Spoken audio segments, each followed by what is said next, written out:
สวัสดีค่ะพบกันอีกแล้วค่ะกับตุ๊กตาพาฝันที่เก่าเวลาเดิมจ้ามาเด้อกินกาแฟน้ำค่ะเสียงเจ้าเนาะค่ะเนาะภาษาย้อคือเก่าแม่นบ่มา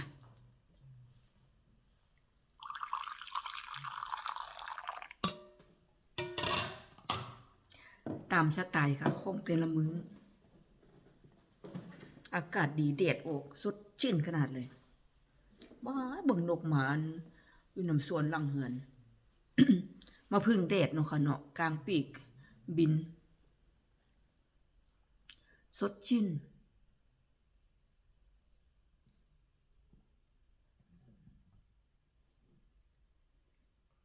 นกกางเขน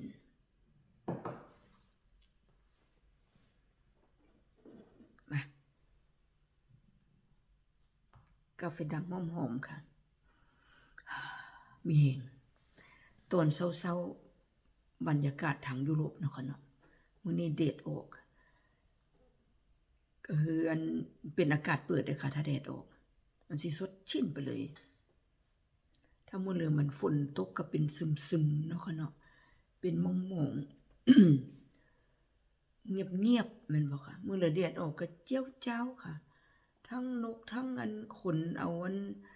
สัตว์เลี้ยงออกไปออกกำลังกายว่างั้นเด้อ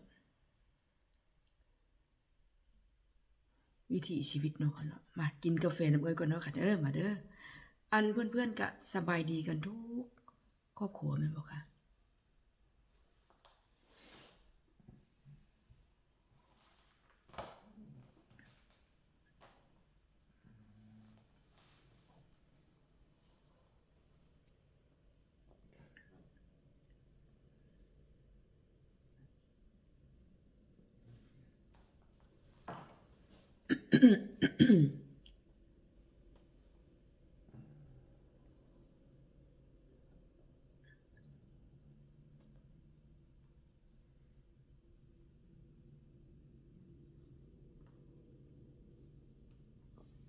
บ่เสียงเครื่องบินบินผ่านเนาะค่ะเนาะ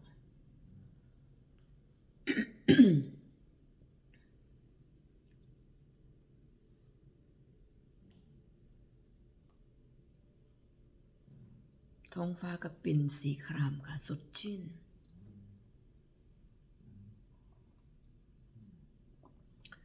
ก็ไม้ใหญ่นำหลังเหือนนี่อันเธอตัดลงสั้นเนาะค่ะเนาะบัดนี้มันเริ่มมาป่งเป็นพุ่มงามตาไปอีกแบบค่ะยอดอ่อนๆคือยอดเบอร์มะขามเลยค่ะแต่มันบ่แม่นสีอันอ่อนๆออกเขียวเหลืองๆเนาะค่ะเนาะมันออกใหม่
มืดค่ะนั่งเบิ่งบรรยากาศน้ำสวนไปนำอากาศดีสดชื่นเนาะค่ะเนาะจนว่ากันออกไปเรือกับแฟนไปทำงานต่อค่ะมื้อนี้ทาสีเมื่อวานนี้ก็ทาสีมาฮอดเหือน6:30เมื่อวาน พี่น่ะทำอาหารกินข้าวกินเตยก็เกือบ20:00เนาะค่ะกันนะ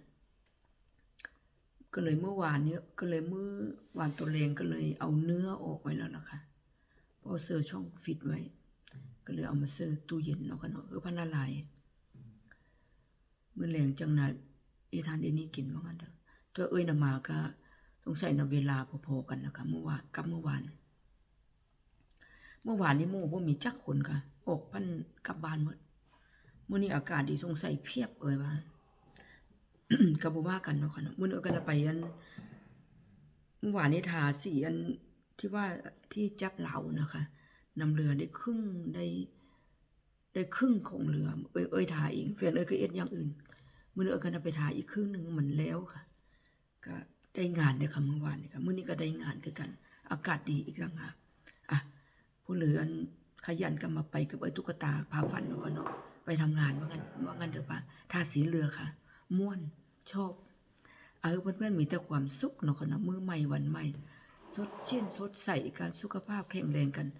ทุกบ้านแม่นบ่ค่ะผู้เหลือเป็นใครก็เศร้าไวๆตุ๊กตาพาฝันก็ขอบคุณหลายๆที่มาอันกินกาแฟกับคู่มื้อเนาะค่ะเนาะที่เก่าเวลาดื่มภาษาย้อเสียงเจ้าแม่นบ่ค่ะเสียงอันภาพตามสายเสียงตามสายว่ากันไปว่างั้นเด้อป่ะได้ยินเสียงกันก็ยังชื่นใจเนาะค่ะเนาะพบกันคลิปหน้าสวัสดีค่ะ